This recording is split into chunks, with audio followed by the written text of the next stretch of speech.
During the first 4 centuries of the church, the nature and relationship of the divine and the human in Jesus were hotly debated and hotly contested. But about 450 years after Jesus, the Council of Chalcedon firmly expressed the orthodox doctrine of the incarnation, recognizing Jesus as truly God and truly man in 2 natures, without confusion, without change, without division, without separation.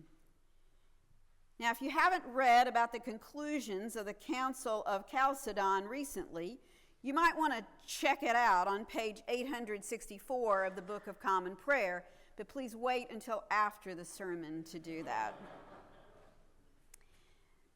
The incarnation, the enfleshment, Jesus as fully human and fully divine, the Son of God in human flesh, and the Word became flesh and lived among us. If one can have a favorite church doctrine, well, this one is mine. I love the doctrine of the incarnation and hold it as one of the dearest parts of our faith.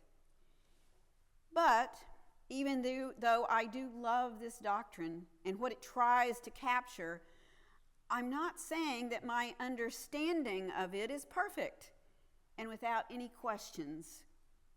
Now, I don't know about you, but most of the time I feel pretty comfortable with the God Jesus.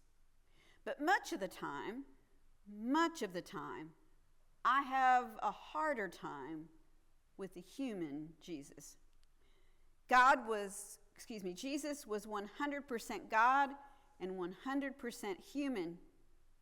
It's a human impossibility, but it is a miracle that is impossible for us to understand completely, of course. But I believe we do have to deal with both of those aspects of this human being who was the incarnate God, the enfleshed. Today's reading from Luke's Gospel is a place where I think we can see the human Jesus very clearly. The reading occurs in what is many times called Luke's journey narrative. That narrative begins after the Transfiguration in Luke chapter 9 with the words, "He," that is Jesus, "he set his face to go to Jerusalem," and ends with his triumphal entry into Jerusalem described in Luke chapter 19.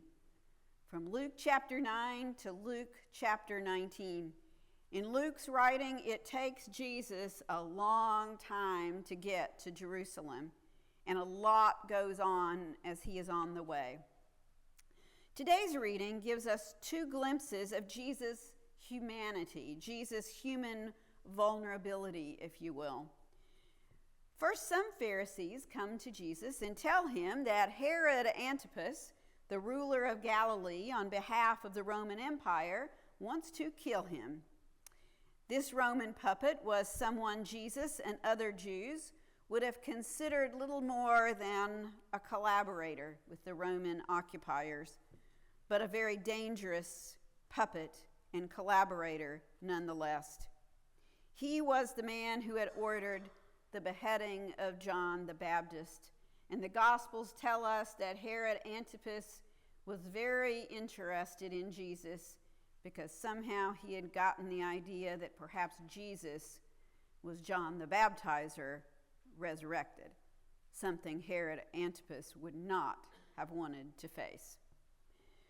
Now, usually the Pharisees were not portrayed as friends of Jesus, and we aren't sure whether these men described in the reading were genuine in their warning or simply trying to manipulate Jesus and distract him from what he was really trying to do. But whatever their motivation, Jesus surely knew that Herod was a very dangerous man. We hear Jesus dismiss Herod's threat of death, knowing that he still has work to do, so much work to do. "You tell that fox for me." healing, teaching, forgiving, opposing evil. But Jesus, the one who was 100% man, would suffer pain and would die a physical death. Going to Jerusalem, going to face arrest by Roman soldiers in a garden, going to die a humiliating death on a Roman cross.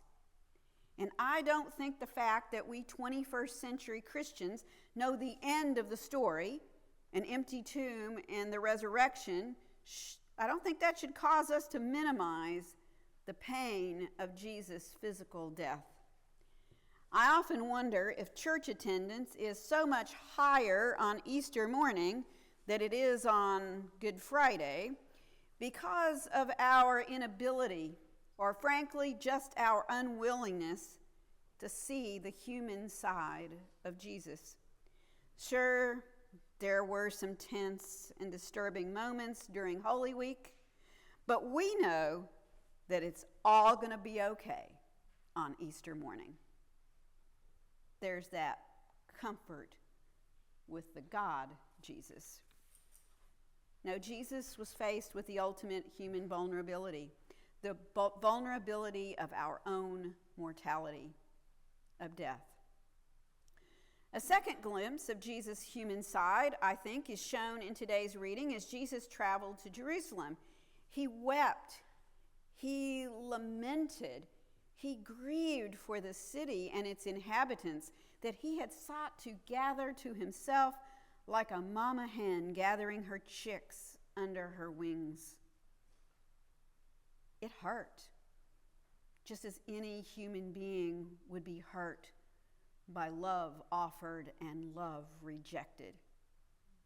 But the city and its inhabitants would reject him and would continue to reject him as he hung on a cross, perhaps most soundly as he hung on that cross. The vulnerability of risking and then experiencing failures and disappointments, of loving and then having that love rejected, of working and working and working, and yet not completing all the tasks we would want to complete. And this is what incarnation is all about. To give up the invulnerability of God for the vulnerability of being human.